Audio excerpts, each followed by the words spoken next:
एक दिवसीय दौरे पर रहे मध्य प्रदेश के पूर्व मुख्यमंत्री और राज्यसभा सांसद दिग्विजय सिंह इंदौर पहुंचे थे, जहां पत्रकार वार्ता में दिग्विजय सिंह ने आगामी लोकसभा चुनाव, राम मंदिर व ईवीएम मशीन सहित राहुल गांधी द्वारा निकाली जा रही भारत जोड़ो न्याय यात्रा पर अपनी बात रखी। वहीं आपको बता दें, राम मंदिर को लेकर दिग्विजय सिंह ने कहा कि मैं उनसे पूछना चाहता हूं कि जिस हिंदू व्यक्ति ने मंदिर का निर्माण कराया है, मैं कहता हूं, क्या संजय शुक्ला ने किसी मंदिर का निर्माण कराया है?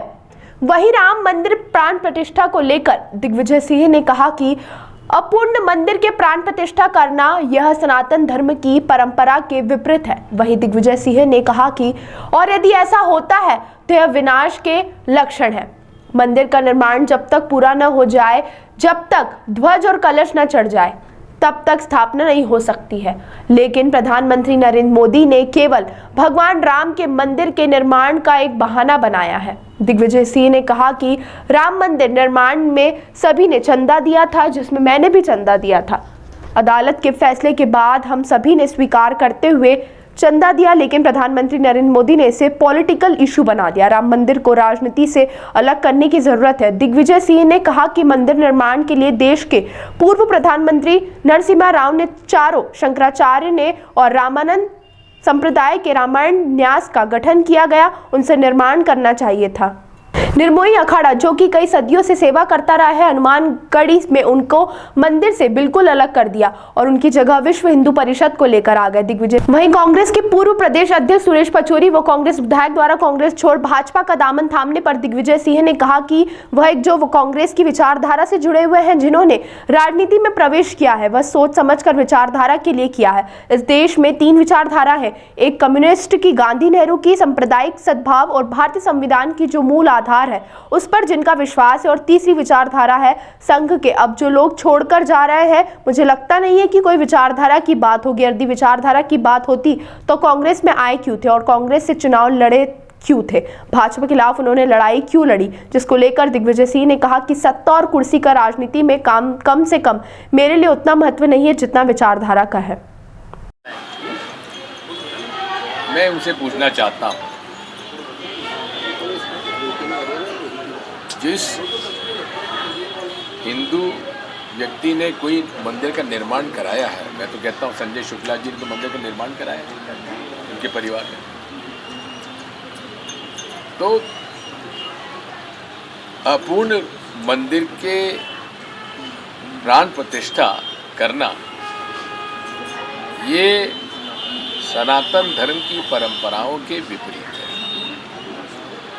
और ये अगर होता है तो एक विनाश के लक्षण है। मंदिर का निर्माण जब तक पूरा ना हो जाए, जब तक कलश ना चढ़ जाए, ध्वजा ना चढ़ जाए, तब तक स्थापना नहीं हो सकती। मोदी जी ने केवल भगवान राम के मंदिर के निर्माण का एक बहाना बनाया। अरे उसमें चंदा हम सब ने दिया, कौन ने नहीं दिया? हमने भी चंदा दिया उसके अंदर। अदालत के फैसले के बाद हम सब लोगों ने स्वीकार किया, लेकिन उसको पॉलिटिकल इवेंट बनाने की क्या जरूरत थी? तो राजनीति से अलग रखने की आवश्यकता थी। मंदिर के निर्माण के लिए नरसिम्हा राव जी ने चारों शंकराचार्य और रामानंदी संप्रदाय के रामनरेशाचार्य जी को लेकर एक रामालय न्यास का गठन किया, उससे निर्माण कराना चाहिए था। निर्मोही अखाड़ा, जो कि कई सदियों से सेवा करता रहा है हनुमानगढ़ी में और मंदिर में, उनको उससे बिल्कुल अलग कर दिया। विश्व हिंदू परिषद को ले आया। विश्व हिंदू परिषद कौन सा हमारे हिंदुओं की संस्था हो गई? 1965 में उसका गठन हुआ। हमारा सनातन धर्म हजारों वर्ष पुराना है, शंकराचार्य जी की पीठ 2500 साल पुरानी है। तो ये बिल्कुल गलत है। उनको कहीं ना कहीं डर था, उनकी ज़मीन है, कॉलोनियाँ हैं, बिल्डिंगें हैं, क्या क्या है। सर, सुरेश पचौरी देखिए, बात यह है, 2 तरह के लोग होते हैं। एक वो हैं जो कि कांग्रेस की विचारधारा से जुड़े हुए हैं, जिन्होंने राजनीति में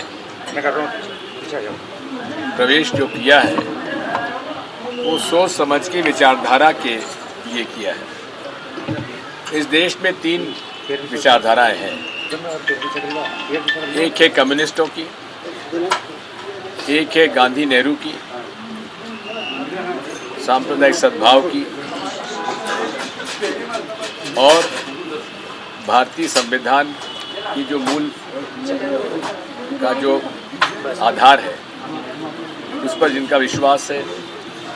तीसरी विचारधारा है संघ की। अब जो लोग छोड़ के जा रहे हैं, मुझे नहीं लगता कोई विचारधारा की बात है, और विचारधारा की अगर बात ही तो कांग्रेस में आए क्यों, कांग्रेस से चुनाव लड़े क्यों, भाजपा के खिलाफ उन्होंने लड़ाई क्यों लड़ी। तो ये सत्ता और कुर्सी का राजनीति में कम से कम मेरे लिए तो उतना महत्व नहीं है जितना कि विचारधारा का। मैं सन 71 में कांग्रेस में आया और सोच समझ के आया।